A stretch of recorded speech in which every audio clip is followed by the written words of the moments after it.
सो बहुत सारे लोग अभी कंफ्यूज हैं कि उन्हें ड्रॉप लेना चाहिए या नहीं लेना चाहिए। तो मैं एक पुरानी वीडियो में भी ये बात बता चुकी हूँ कि आपको अपने लिए ये सोचना है that if you are ready to give yourself one more year, और आपका इस साल सिलेक्शन क्यों नहीं हुआ, that is very important. Plus आपको ये भी पता होना चाहिए that is this getting into a medical college और being here studying for 5 years, doing your MD, doing your DM, taking a branch, is all that what you want in your life? It is very important to reconsider your decision. अभी सोचना जरूरी है rather than regretting. And this video is going to be a fact check for you. मैं real बातें करने वाली हूँ, मैं कोई यहाँ पे आपको शुगर कोट करके नहीं बताऊंगी। तो आई एम वेरी सॉरी अगर किसी को मैं कुछ ऑफेंड कर दूँ या कुछ, I don't mean to do that. मैं आपकी हेल्प करना चाहती हूँ, मैं चाहती हूँ मैं आपको एक जेन्युइन एडवाइस दूँ, because this is the time when most people will try to get you in courses. They will try कि आप लोग मतलब कोई भी कोर्स जल्दी से खरीद लो। अभी आप उस फेज में हो जब आप ज़्यादा सोचोगे नहीं और आप एकदम से बस एक्शन ले लोगे। तो I don't want that to happen, इसलिए मैं ये जेन्युइन एडवाइस वाली वीडियो आपके लिए लेकर आई हूँ।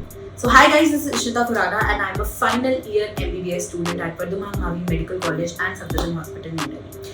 So if you are planning to take a drop, you need to know that why you couldn't make it this year. तो 2-3 चीजें हो सकती हैं। केस ए कुड बी कि आपने पढ़ाई नहीं की तो आपका एग्जाम अच्छा नहीं गया, आपका सिलेक्शन नहीं हो रहा। दैट इज अ केस जहाँ पे आप अगर पढ़ाई कर लो या आपको अपने आप को एक चांस देना है, सो दैट आप वो कर सकते हो कि हाँ आपने पढ़ाई नहीं की तो सिलेक्शन नहीं हुआ, सो ठीक है चलो। एक केस हो सकता है कि आपने पढ़ाई की, आपको आता भी था, बट आपके साथ कुछ ऐसी चीज हो गई कि आपको कोई फैमिली प्रॉब्लम हो गई, हेल्थ इशू हो गया, कुछ भी ऐसा हो गया कि जिसकी वजह से आप पेपर उतना अच्छा नहीं कर पाए या उस दिन आपके साथ कुछ गड़बड़ हो गई कि आप पेपर नहीं अटेंड कर पाए। ठीक है। तीसरा होता है कि जब आपने सब कुछ पढ़ लिया था, आप जितना कर सकते थे आपने कर लिया, फिर भी आपका स्कोर नहीं आ रहा। सो ये 3 चीजें हो सकती है, 3 केसेस हो सकते हैं। एंड सबसे ज्यादा डेंजरस जो केस है वो यही है कि जब आपने पढ़ लिया फिर भी आपका स्कोर नहीं आ पाया। तो यहाँ पे हमें ज्यादा सोचने की जरूरत है कि क्या करना है। अगर आपको लग रहा है आप केस ए में हो कि आपने पढ़ाई नहीं की थी और आपका एग्जाम नहीं क्लियर हुआ, तो अगर आप चाहते हो कि आप अपने आप को एक सेकंड चांस देना चाहते हो, तो आपको सेकंड चांस आपको देना चाहिए। अगर आपको लग रहा है कि हाँ मुझे यही करना है, जिसके बारे में हम ये वीडियो में और बात करेंगे डिटेल में, तो आप अपने आप को दे सकते हो सेकंड चांस। अब दूसरा केस बी, केस सी की तरफ आते हैं। केस बी में अगर आपको लग रहा है मेरी तैयारी थी पर मेरे साथ कुछ गलत हो गया, तो भी आप एक सेकंड चांस कंसिडर कर सकते हो। अगर आपको लग रहा है कि आपने सब कुछ पढ़ लिया फिर भी आपका सिलेक्शन नहीं हुआ, दिस इज द टाइम जब आपको सोचने की जरूरत है कि आपने ऐसा क्या किया या ऐसा क्या नहीं किया जिसकी वजह से आज आप इस सिचुएशन में। देखो कोई तो ऐसी चीज होगी ना जो जिसका सिलेक्शन हुआ उसने किया और आपने नहीं की, और this is what you have to figure out.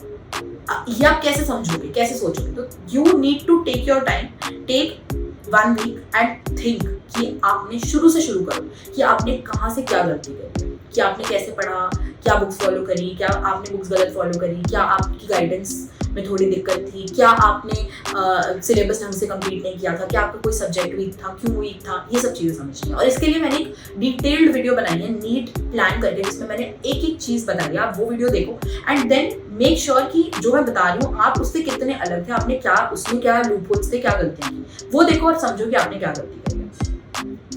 अब ये आपको समझने के लिए आप 1 हफ्ता ले लो चाहे, लेकिन हर एक चीज डिटेल में बैठ के सोचो कि मेरे से क्या क्या गलतियां हुई हैं जो मुझे अब ठीक करनी है। And this is a fact कि अगर आप एक ड्रॉपर हो, स्पेशली अगर आप जो कर रहे हो इस साल, अगर आपने उसमें चेंजेस नहीं लाए, तो आप चाहे 2 ड्रॉप ले लो, चाहे 3 ड्रॉप ले लो, चाहे 4 ड्रॉप ले लो, आपके मार्क्स नहीं बढ़ने वाले। जब तक आप ये नहीं देखोगे कि मैं इस साल ये चीज बदलूंगा, मैं इस साल ये चीज ऐसे पढ़ूंगा, ये करूंगा, कुछ भी चेंज जो आप जब तक नहीं लाओगे तब तक आपके स्कोर में भी चेंज नहीं आएगा। तो you have to make sure कि क्या गलती थी उसको एक्सेप्ट करो पहले कि हाँ मुझसे गलती हुई है, और फिर देखो कि उसके लिए उसको ठीक करने का क्या रास्ता है। This is what you have to do.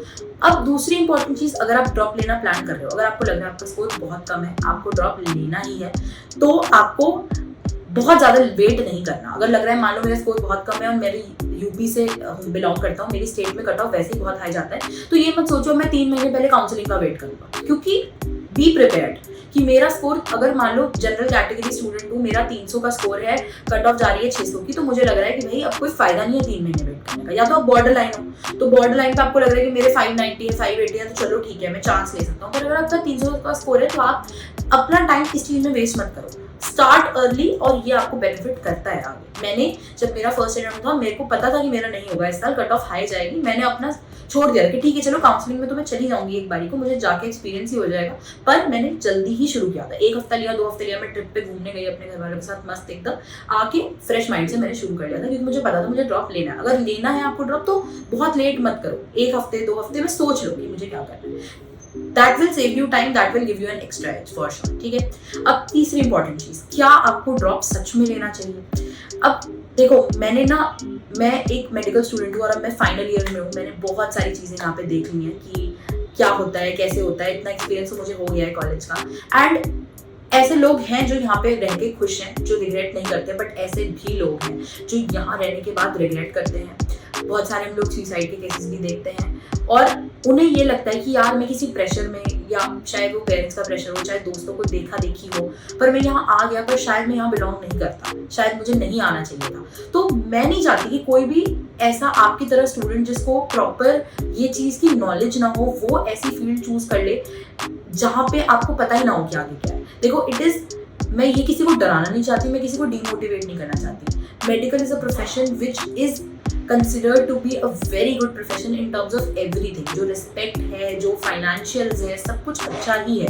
और बहुत लोग चाहते हैं डॉक्टर बनना, तभी हर साल नीट में इतने लोग स्टूडेंट्स एग्जाम दे रहे हैं। बट ऐसा भी नहीं है कि ये एक ऐसा प्रोफेशन है जो बहुत आसान हो। बहुत आपको पढ़ना भी पड़ता है, एग्जाम्स भी बहुत डिफिकल्ट होते हैं, उसके बाद आपको नीट पीजी भी देना है, फिर एनडी भी है, फिर अगर आप आगे डीएम भी करो तो it is a long journey. तो अगर आपको लगता है कि आप एक ऐसे स्टूडेंट हो जिसको पढ़ना पसंद है, जैसे अब मुझे ऐसा लगता है कि हम लोग यहाँ पे आके ऐसे हो गए हैं कि अब ना हमें लगता है कि अगर हम 1 महीने नहीं पढ़ोगे ना तो ऐसा लगेगा कि यार कुछ मिसिंग है लाइफ में। तो अगर आप एक ऐसे स्टूडेंट हो जिसको पढ़ना पसंद है इन जनरल, तो आपके लिए इट वुड बी ग्रेट, आप यहाँ खुश रहोगे।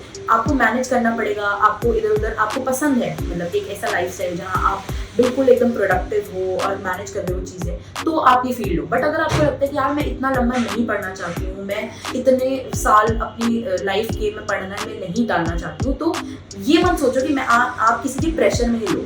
अभी हो सकता है आपके पेरेंट्स, आपको लग रहा है मेरे पेरेंट्स मुझे प्रेशराइज करें, मैं क्या करूँ, लेकिन बाद में रिग्रेट करके उन्हें ब्लेम करने से अच्छा है कि अगर आज आपको कुछ और ट्राई करने का मन है तो आज आप उनको साफ साफ बोलो। क्योंकि अल्टीमेटली क्या होता है कि कॉलेज में आके ना हर कोई फिर अपने पेरेंट्स को ब्लेम करता है, वो खुश नहीं रहते हैं। और जब आप खुश नहीं रहोगे ना तो आपके पेरेंट्स भी परेशान रहेंगे, उनको लगेगा कि इससे अच्छा तो हम एक बार इससे पूछ ही लेते हैं कि ये क्या करना चाहता है। तो प्लीज किसी के प्रेशर में आके किसी को देख के मत करना है ये चीज़। आपका अगर खुद से मन है, जेन्युइनली आप फील करते हो कि मुझे यही करना है और ये मेरे लिए ही बना है, तो आप घुस जाओ इसके अंदर और फिर पलट के मत मुड़ना, फिर ये मत सोचना कि अब क्या होगा। लेकिन अगर थोड़ा सा भी डाउट है तो रिकंसिडर करो और बैठ के सोचो। That is my genuine advice. मेरे को पता है इस टाइम पे बहुत आपको लोग ना इन्फ्लुएंस करेंगे कि ले लो ड्रॉप, ये कर लो वो कर लो, बट आपको अपनी रियलिटी पता होनी चाहिए, ये पता होना चाहिए कि आपका इंटरेस्ट क्या है, कि आप जेन्युइनली करना चाह रहे हो, और अगर आप करना चाह रहे हो तो go for it. I will wish you all the best. मैं आपके साथ एंड तक रहूंगी, बट अगर आपका कुछ और भी ट्राई करने का मन है so there is no harm in it, आप कुछ और भी ट्राई कर सकते हो। सो या that was it about this video. I hope you enjoyed it and ऐसे ही मेहनत करते रहो and all the very best। मैं हमेशा आपके साथ हूँ। If you genuinely like this video, do not forget to subscribe to my channel. See you guys, I love you all and ऐसे ही प्यार और सपोर्ट देते रहिए।